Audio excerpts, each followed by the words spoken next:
chers collègues. La parole est à Monsieur Yannick Moreau pour 5 minutes.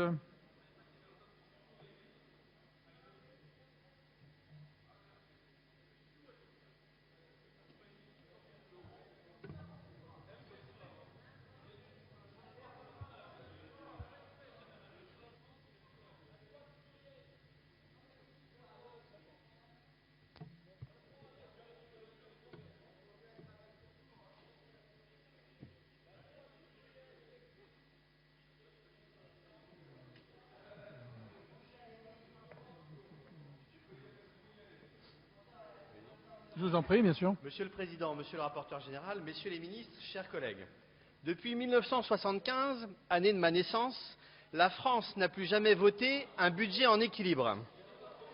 Cela fait 37 ans que nous faisons peser le poids de notre irresponsabilité sur les épaules de nos enfants et petits-enfants.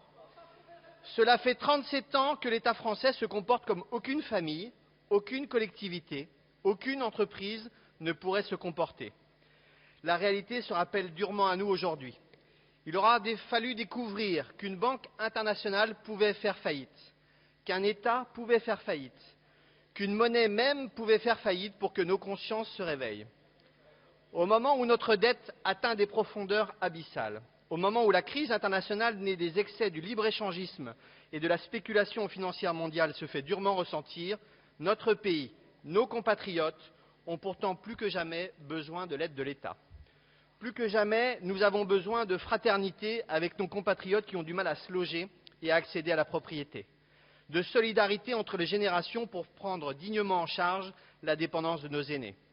Plus que jamais, nous avons besoin de protéger nos emplois et les secteurs vitaux de notre économie comme l'agriculture ou la pêche. Nous avons besoin de sauver des lignes SNCF.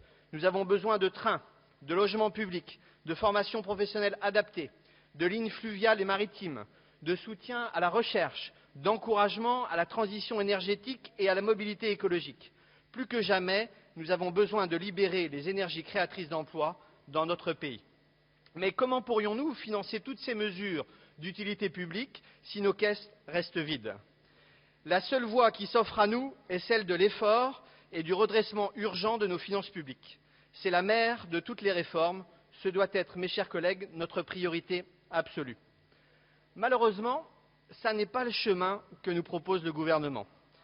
La seule perspective qui nous est ouverte par la majorité présidentielle se résume ainsi: taxer plus pour dépenser plus.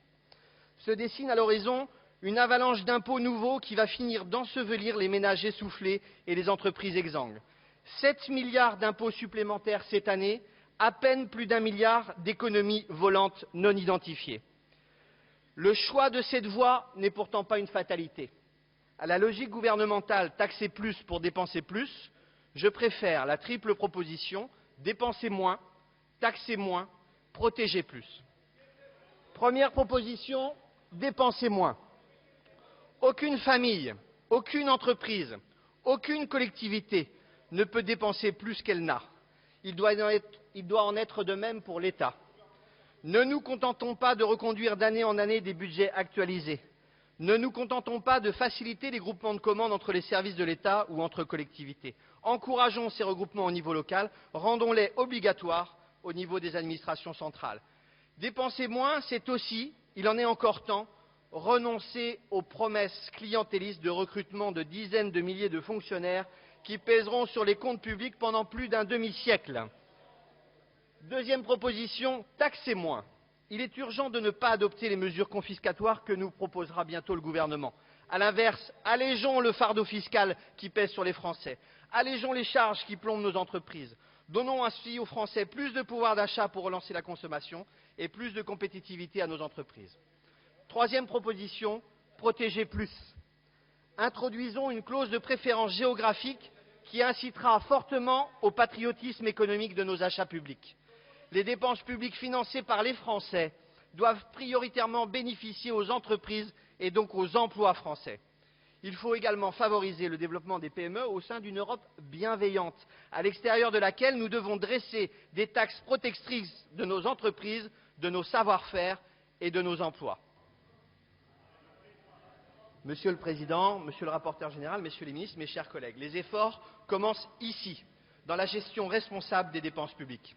Si nous devons solliciter de nos concitoyens et des forces vives de ce pays un effort significatif, alors ayons le courage et la fierté de commencer par le commencement, c'est-à-dire par rechercher de vastes économies sur le fonctionnement et les dépenses courantes de l'État. Voilà notre priorité budgétaire pour tourner notre économie et notre pays vers l'avenir.